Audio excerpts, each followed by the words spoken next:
ہدایت تو امت چاہتی ہے، لیکن ہدایت کے حاصل کرنے کے طریقے اور کس طریقے محنت پر ہدایت کا وعدہ ہے اس کو امت نے بھلا دیا۔ لوگ ہدایت کی دعائیں بھی کرتے ہیں، ہدایت کے لیے دعا بھی کرتے ہیں اور دوسروں سے کرواتے بھی ہیں، لیکن ہدایت کے حاصل کرنے کا وہ طریقہ محنت جو طریقہ محنت صحابہ کرام کا تھا، وہ طریقہ محنت رواجی چیزوں اور سہولت کے نقشوں اور جدید آلات، ان چیزوں نے ہدایت کے محنت کے وہ طریقے ختم کر دیے جو طریقہ ہدایت کے صحابہ کرام اور انبیاء علیہ السلام کے تھے۔ گویا اب خیال یہ ہے سب کا کہ جس زمانے میں جو بھی طریقہ سہولت کا ہو اسے اختیار کر لیا جائے، جو بھی طریقہ سہولت کا ہو اسے اختیار کر لیا جائے ہدایت کے لیے۔ حالانکہ امام مالک رحمۃ اللہ علیہ کا قول ہے کہ اس امت کے بعد والے سدھر نہیں سکتے جب تک امت وہ نہ کرے جو امت کے پہلو نے کیا ہے، کیونکہ ہر طریقہ محنت ہدایت کا ضامن نہیں ہے، ہر طریقہ محنت ہدایت کا ضامن نہیں ہے، بلکہ ہدایت اس طریقہ محنت پر ہے، ہدایت اس طریقہ محنت پر ہے جو طریقہ محنت محمد صلی اللہ علیہ وسلم اور آپ کے صحابہ کا تھا۔ اگر اس طریقہ محنت سے امت پھر گئی، اگر اس طریقہ محنت سے امت پھر گئی تو تربیت اور اللہ کی ذات عالی کے ساتھ وہ تعلق پیدا نہیں ہو سکے گا جو تعلق مطلوب ہے۔ وجہ اس کی یہ ہے کہ طریقہ محنت صحابہ کے طریقہ محنت سے ہٹ جائے گا۔ اس لیے میرے دوستو عزیزو، سب سے پہلے تو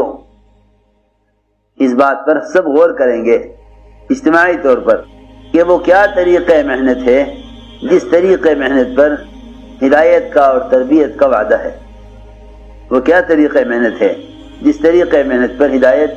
اور تربیت کا وعدہ ہے۔ حضور اکرم صلی اللہ علیہ وسلم نے تربیت اور ہدایت اور اللہ کی ذات کے ساتھ تعلق بڑھانے کے لیے اس امت کو مساجد سے جوڑا تھا، اس امت کو مساجد سے جوڑا تھا۔ یہ بہت بنیادی ذریعہ تھا اللہ رب العزت کے تعلق میں ترقی کرنے اور اللہ کا قرب حاصل کرنے کا۔ یہ بنیادی ذریعہ تھا اللہ تعالیٰ کا قرب حاصل کرنے اور ہدایت میں ترقی کرنے کا، یہ بنیادی ذریعہ تھا۔ اس زمانے میں مسجد کا تصور صرف نماز تک ہے، وہ بھی ان لوگوں کے لیے جن کا نماز پڑھنے کا معمول ہے۔ جن کی زندگی میں نماز نہیں ہے ان کا نماز کی حد تک بھی مسجد سے کوئی تعلق نہیں ہے، جن کی زندگی میں نماز نہیں ہے ان کا مسجد سے اتنا بھی تعلق نہیں ہے۔ نماز کی حد تک صرف ان کا تعلق مسجد سے ہے جو نماز پڑھتے ہیں، اور عام تصور یہی ہے کہ مسجد صرف نماز کے لیے ہے، مسجد صرف نماز کے لیے ہے،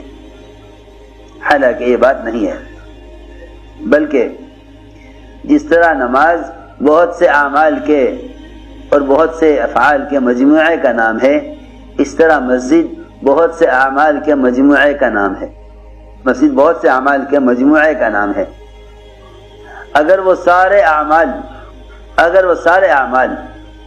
صحابہ کرام کے طریقے محنت کے مطابق کیے جائیں گے تو مساجد سے ہدایت کا ملنا اور تربیت کا ہونا،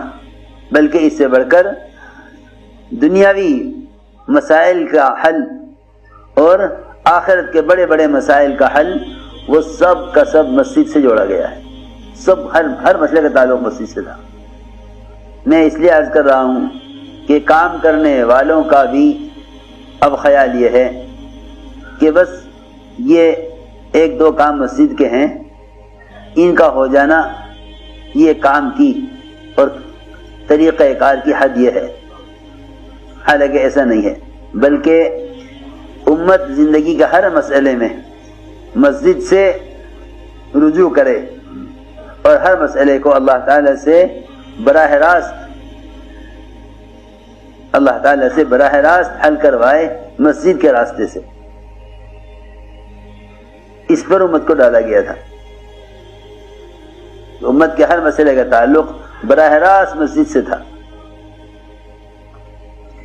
بارشیں رک جائیں تو صحابہ مسجد آتے تھے، سیلاب آ جائیں تو صحابہ مسجد آتے تھے، کوئی زمینی آسمانی بلا آ جائے تو صحابہ مسجد آتے تھے، قرض آ جائے تو صحابہ مسجد آتے تھے۔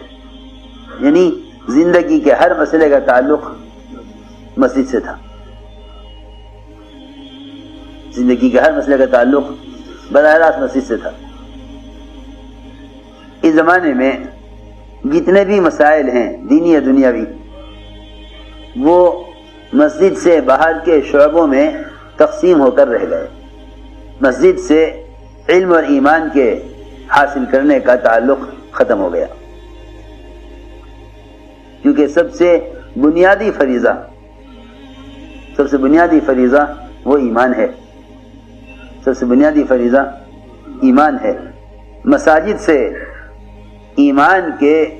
سیکھنے اور مساجد میں ایمان کے حلقوں کے ذریعے اپنے ایمان میں کمال اور پختگی پیدا کرنے کا اب معمول ختم ہو رہا ہے اجتماعی طور پر، کہ ایمان کا کمال اور ایمان کی پختگی وہ مسجد میں ایمان کے حلقوں سے متعلق ہے۔